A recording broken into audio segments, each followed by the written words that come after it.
Welcome again to another segment of At the Bell with Derek Poppy Roline. Today's special guest is out of Newark, New Jersey, Mr. Derek Nas Graham. Got to get a round of applause for Derek Nas Graham. Thank you. I appreciate that, Pop.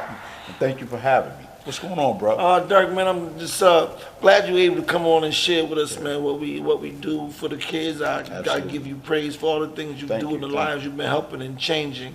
And my show really is about talking about what we went through in life and what boxing had did for us. So what I really wanted to discuss with you and get to know some of what boxing did for you, some of the things you did coming up in boxing, and how you got involved with boxing, and how it affected your life.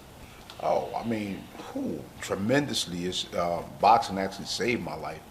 You know, I would say, being a youth coming up in the inner city of Newark, New Jersey, I got into some trouble just like any other young man, and it was boxing, I can say, that had saved me, gave me a platform to stand on and to show the talent that I did have, competing on high levels in boxing. So it did great for me.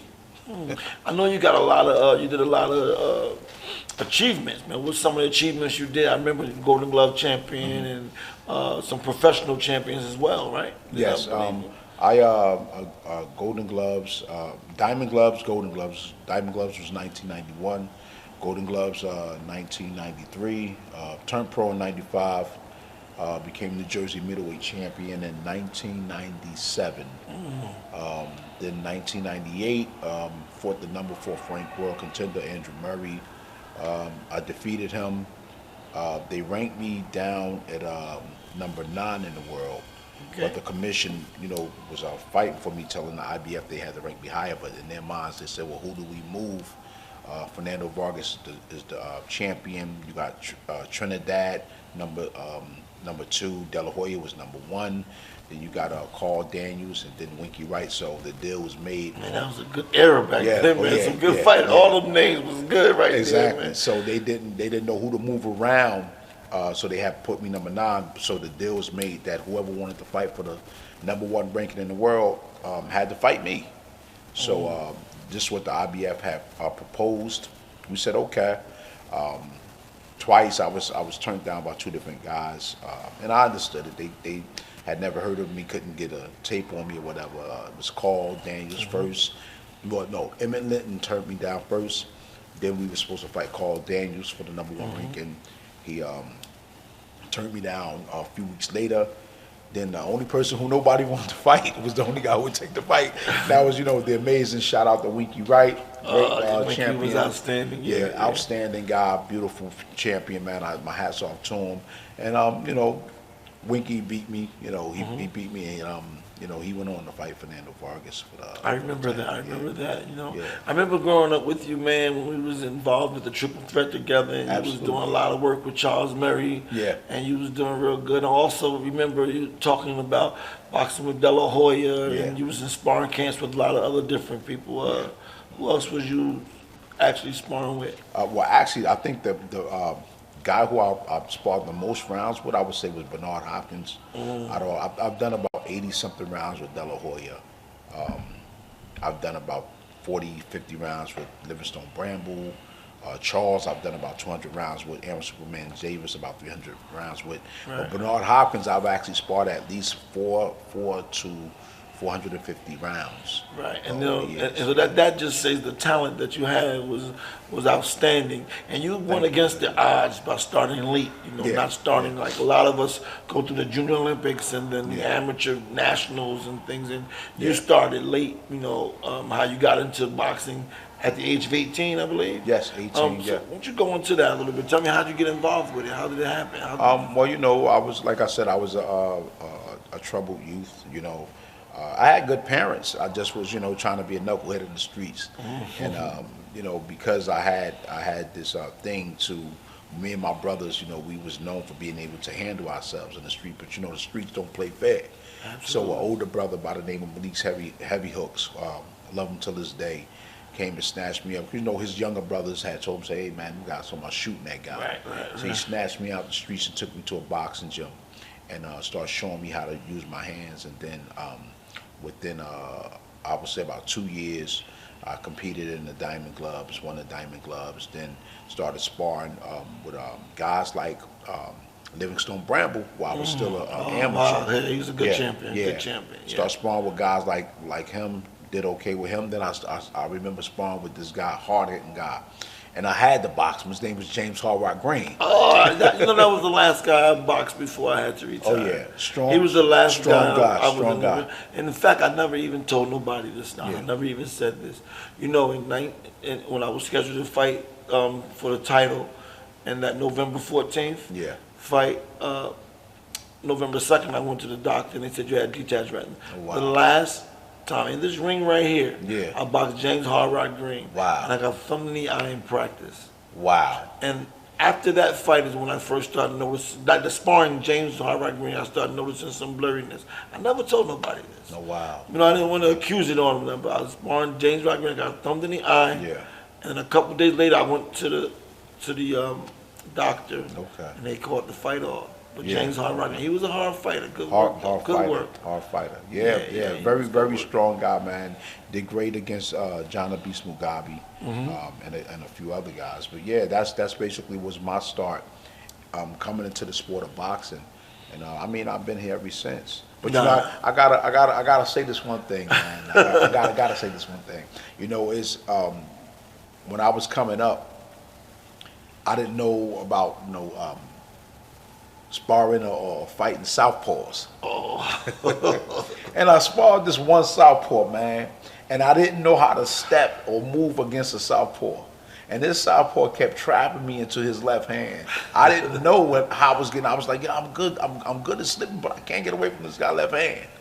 And this guy, I would start jabbing and moving, but he kept stepping and hitting me with his jab, his right jab, and lining me up for his right hand. Then he'd catch me with the right hand and catch me back with the left hook. You know who this guy is? Yeah, I know who you're talking about, man. You know yeah. It's funny, but I wasn't really a southpaw, man. It was kind of like a thing to where You wasn't. You did good at it. I know. You see, back then you didn't see a lot of southpaws. Yeah. But they all over now, and I gotta believe that they're not really southpaws. Yeah. And I think that was, the disadvantage was actually my advantage. Yeah. Because my advantage was that you fighting southpaw, but you're really a right-handed. So really, you got a good jab and a good hook. Yeah. But you ain't got much of a straight left hand. So like you said, but that hook is your Yeah, money. So exactly. and I know there's a lot of fighters nowadays that I don't see as back then. It's southpaws. And I be wondering all the time when I watch the fight, I wonder if they really southpaws Yeah. or they just started off the wrong way and nobody corrected them. Because Tommy Parks, we both had trained by Tommy Parks as well. Very smart, very Tommy intelligent, switched me great over though, like, yo, listen, you gotta learn to fight the other way. So Yeah. so I got good, made me a good orthodox and southpaw could switch. Yeah. But it was something to make the transition, because once you get in trouble, you can always switch to that southpaw, go back to what you know, and that was good. I remember working with you. Yeah, man. oh yeah, You had oh some yeah. days working, I remember, man. We had a lot of good time, good rounds ourselves. What you made me do though, man, you made me go, actually, I gotta credit you. You made me go, and I'm just thinking about it now, go and start studying southpaws, right? And what ended up happening is that I started studying Pernell Whitaker. Yeah, yo, what an outstanding fighter. And what happened for me from boxing with you and studying Pernell Whitaker, I started fighting southpaws the way he fought orthodox fighters. Oh, he was and I such a started good dominating fighter. them. I think the first or only southpaw I think I lost to was Winky Wright. Oh, wow. Yeah, that was Winky was just phenomenal. He had a defense that was defense is unbelievable. Unbelievable, man. Yeah. I also was crazy about Sweet Pea Whitaker, man. Oh, yeah. In fact, Great champion. I found myself. Salute to his family. yeah. I found myself fighting like him a little bit, man, until one day I went to a boxing match and I knocked somebody out, kind of like the first knockout. Oh, yeah. It's kind of like the worst thing that ever happened to me, I often wondered about that. I was a real slick fighter, like a Sweet Pea type fighter. And then one time I knocked a guy out with a right hook, and it felt so good. You think you can knock everybody out. Yeah. And I started getting in there trying to knock people out. Changed my whole style. It was a really bad, it's the worst thing that ever could have happened to me. Yeah. I know what you're saying, man. A lot of guys that, that when you get that knockout, it's although you got that win, it's like a loss. Because now it's like what happens to a lot of guys. Everybody that they fight, they're only focusing on the knockout, not the boxing aspect of it. Absolutely, and there's so much more so, man. Especially when it's like you're training like these amateurs now. I'm so happy you're doing big things out there in the city of Newark, man. And shout out to the big mayor of Newark, New Jersey, got you running the boxing program, man, helping these kids, man. And like you said in the beginning, it saved your life, man. And I'm like that, and I can understand that. You know what? Tell me one more thing, though. I wanted to talk about during the transition when it wasn't no more boxing for you. When like, okay, this is it. What was your last? That's it. I'm done. Tell me about that. How did that? You know how it is. It's like boxing itself was once it got into my heart, it became embedded in my soul. What I think for me moved me wrong was that I had dealt with managers and stuff like that wasn't doing right. You know what I'm saying? And as hard as you work to get where you're trying to be, you got these guys that's, you know, taking stuff from you, trying to work hard to get here, and they send you. And it actually turned me off. You know, I'll tell you a story that, you know, we did not have to, you know, like I didn't have to fight Winky Wright. And a good manager, you know, when I fought Winky, I had 15 pro fights. Like I think I had maybe 14. I think I had like 10 wins and like 3 or 4 losses, something like that. Coming in against a guy like Winky Wright, 38 wins, 2 losses. Yeah, unheard of. And the manager should have said, no, not yet. You know, we right there. This guy's already right there. He should have found somebody. You know, not that I didn't take easy fights. I had already fought. I had already beat Andrew Murray. I had already knocked out Lee Van Easley. I had already fought Davey Hilton. I fought all these guys. Ross Thompson. I had fought all these guys already. And so, the manager should, in my opinion, he should have said no, not Winky Wright yet. That's right. But you know, Don King offered $80,000. Found out later it was $80,000 because when I saw the contract it said 30, but that's a whole nother story. You know, we took the fight. As a youngster and a fighter, you thinking to yourself, well, I don't care, I'm gonna fight, you know. Right. But the manager supposed to be like, no, we not yet. Absolutely. Not yet. Let's pick somebody else and get them there. Then we'll fight for the world title. Would have been a lot of fight And for a the good world example of that, when we talk about Tommy Parks, you know, because they called me to fight Gerald McCullough one time. And they called me to fight Gerald McCullough on the same situation like you. And they offered 150 grand. Wow. And Tommy said no. And you know, like you, I'm young. Why not? Why not? You know, I want to fight him. And me and Gerald McCullough was roommates in Colorado Springs, so you know, he was all right, cool dude, but he could fight. You know, and I'm thinking, okay, like every fighter think they can deal with anybody. You know, $150,000. I'm thinking, okay, let's go. And Tommy said no. Tommy said, I said, why not? Tommy said, a fight like that, man, they're gonna call you back and give you 300 grand. You should get 300 grand for a fight like that. And that's Tommy's way of saying you ain't ready right yet. You ain't ready yet. Let's just see what happens and go. And then follow next fight is when he got hurt and got paralyzed. You know, he fought Nigel Benn, I believe it was. But I thought he should have won a fight, but that's another conversation. But that was, for me, that's what after fighting Winky Wright, and then I lost to Winky Wright. Then I went to camp with Oscar De La Hoya. Great boxing, beautiful camp. ESPN Ron Katz called me up while I was in camp. He said, "Is it you or your brother?" You know, because my brother Eric, Eric Graham is a boxer too, and called me up and he said, "Is it you or your brother that's in camp with De La Hoya?" I said, "Well, I'm out here in Cali with De La Hoya." He said, "Yeah." He said, "The media's talking about you." So they said, "You're giving Oscar hell out there." You know, but by that time I had already been to camp with a guy like Bernard Hopkins. You don't spar with Bernard. 400 something rounds and don't learn nothing. So I'm boxing Oscar, I'm moving, you know, and doing great, you know, giving him a lot of work. So his brother Joel De La Hoya wanted me to, he said, "Listen, I want grand boxing with Oscar some more. So I want that kind of work from him because he's getting ready to fight Shane." So, you know, needless to say, I kept boxing while I'm there. ESPN, Ron Katz called me, said, "Listen, if it's you in camp with De La Hoya, I got a great fight for you." I said, "Okay, what you talking?" He said, "Listen, do you know who Emil Baku is?" I said, it's a Russian guy. Went to the Olympics. He said, yeah. He said, how would you like to fight him? I said, what's the talk to me? He said, listen, we'll give you 12 grand. You know what I'm saying? You'll be the co-main event on ESPN, Okay. And so, Emil Baku was 18-0 with 15 knockouts. Okay. So I gave him his first loss. Okay. Okay. Gave him his first loss. And so now we're right back. Right back. So now, about 3-4 weeks after that fight, I'm out jogging, torn hamstring. So now I'm out the gym for a minute, and I'm working with Howard Davis Jr. Okay. And so get a torn hamstring. So now I'm out the gym. The manager calls me up in a panic. I got this fight for you. Got to take this fight. Blah blah blah. I said, a fight for when? He said, it's 9 days. I said, hey man. I said, bro, I ain't been in the gym. I'm not in no shape to take no fight 9 days. I had a torn hamstring. So the manager just trying to make money off. Exactly. So he coaxed me into taking this fight. And I strained. I was like 168 pounds when he called me. And in 9 days, I was 154.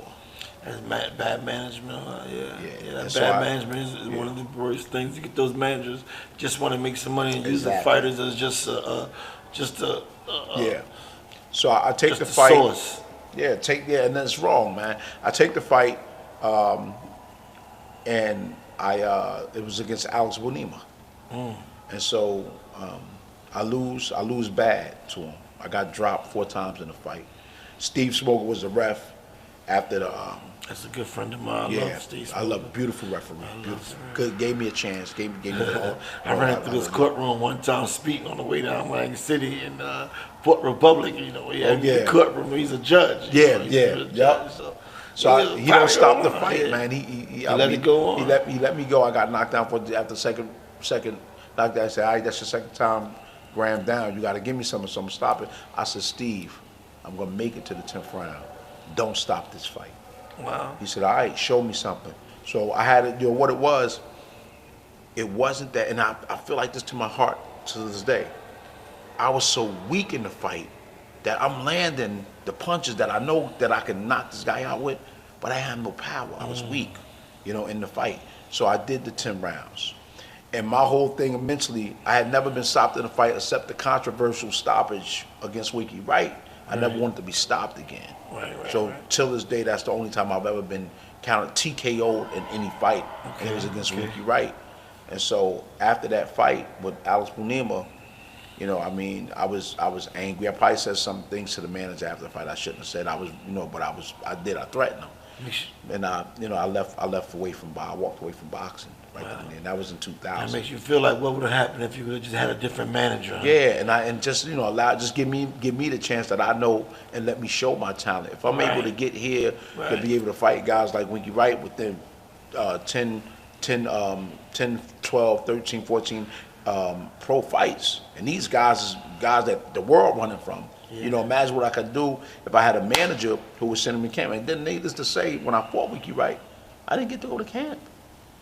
Trained right at home. Yeah. So now, and the manager probably got paid for the camp. Oh, absolutely. Absolutely. Yeah, so, I had some good camps also. I think I was boxing with Buddy McGirt. Great fighter. Buddy, I really got discovered at. Buddy was going at it so much. And salute to Buddy McGirt. Who is this guy fighting Buddy McGirt like this? Little 18-year-old kid with Buddy McGirt in there. And so when Buddy fought Meldrick, man, and they sent me to the training camp up in the Catskills. And I boxed him that Monday, man, and they sent me home. And after the fight with Meldrick, Buddy had told me, but in the locker room, I told him I needed to keep your work. I needed that hard work. But Al Surrey didn't want it.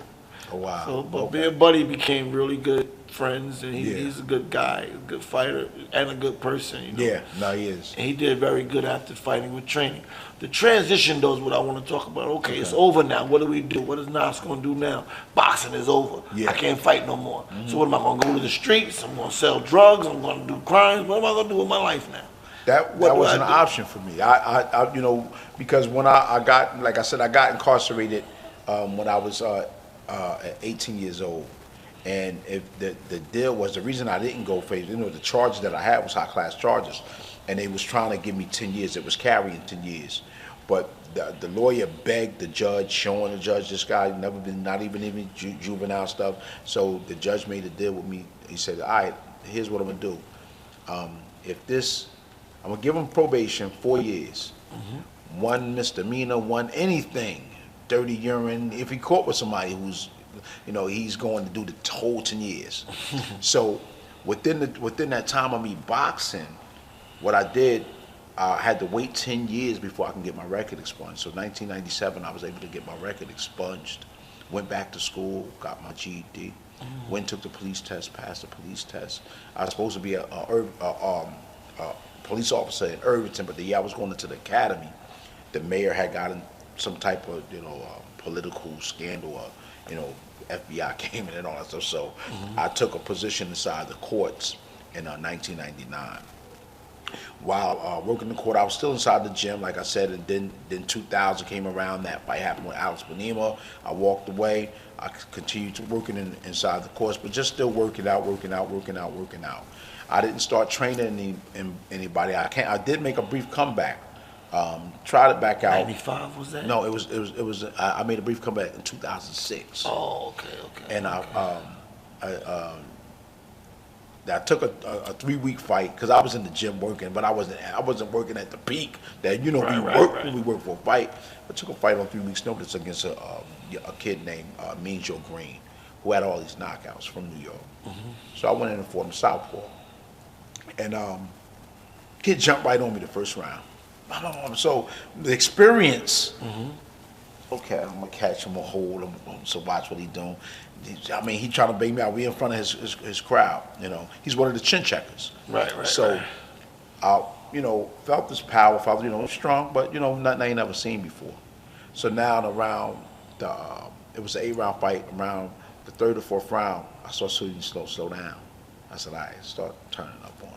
So I started setting him up with stuff from the southpaw stance, working off his southpaw stance and hitting him with stuff. So I rocked him in the 4th round. The kid held me for dear life.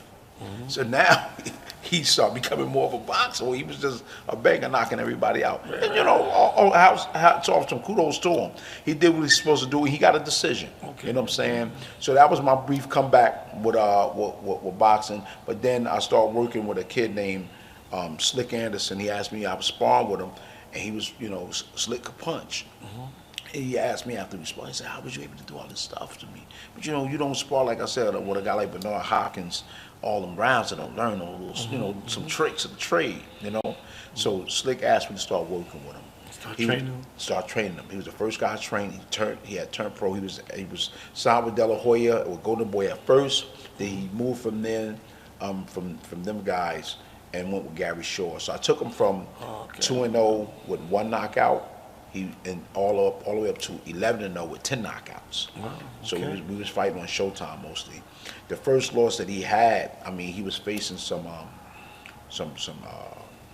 stuff that I went through, some trouble with court. He was facing 20 years in prison. Yeah, I had heard that even in the courtroom when he was helping kids and trying to get the guys straight in the courtrooms and stuff, and then now you're doing the same thing through the boxing, trying to give back to the youth like they did for you.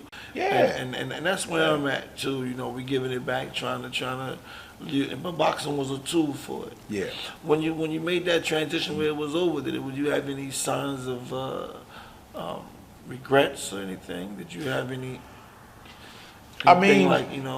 Sometimes I'll be honest with you. I've had regrets sometimes, or not.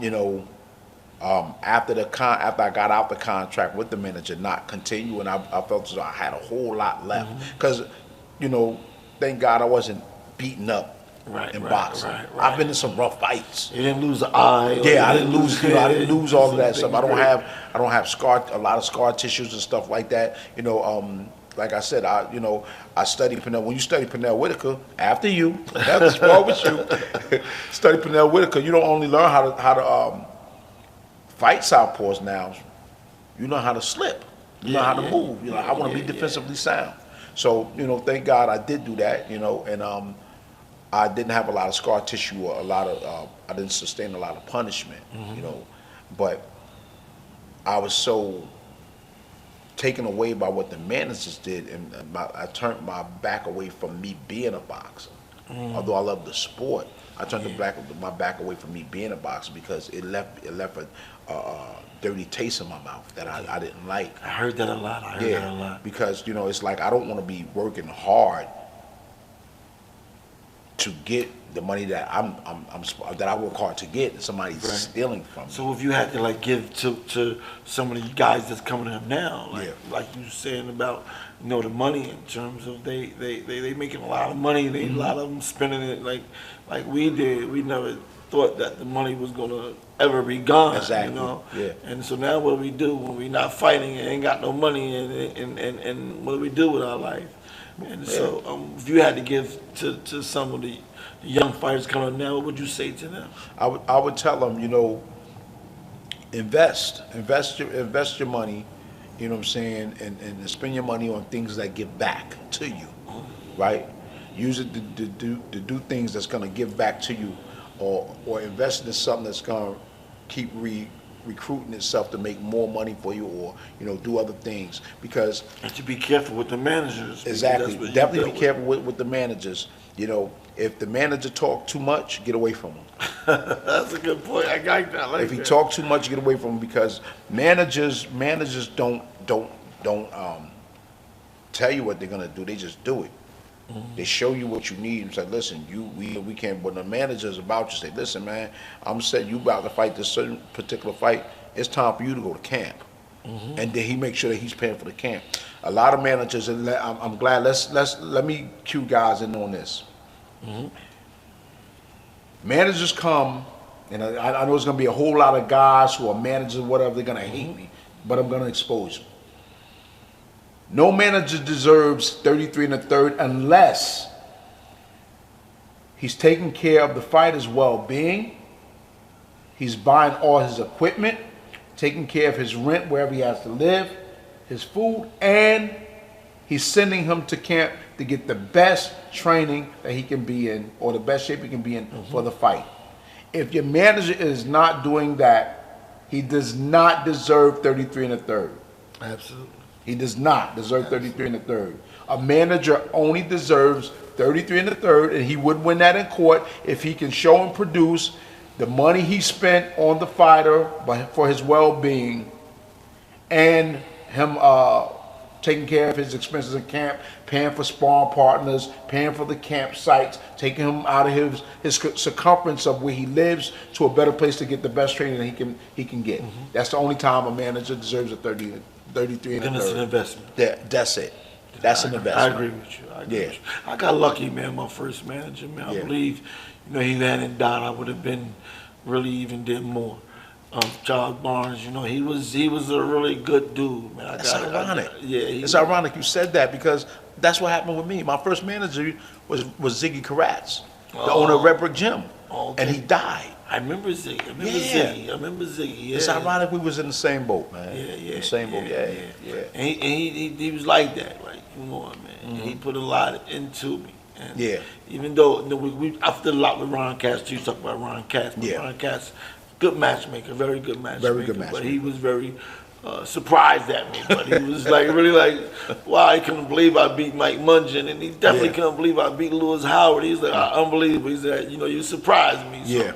But that Thursday night fights on ESPN back then was good, I remember that. Yeah, absolutely. Yeah, everything was. I'm really glad I got to kind of bring you on here and talk about these things, man. I'm glad I got to really show some of you fix what we do. What you do now is so important, man. It's even more important than if we would have made it as world champions and made millions and millions of dollars. We might have not been as good as who we are now. Absolutely. In terms of teaching these kids and trying to help them go off the streets. And like I said, man, right now you're an icon in the community in Newark, helping them get off the streets, man, and giving back, giving more than you got, or giving what you got. And I feel honored to even be able to sit next to you, man, and know you, man. I appreciate you. I appreciate you, Pop. You always, man. Awesome I appreciate you making me go study Southpaw.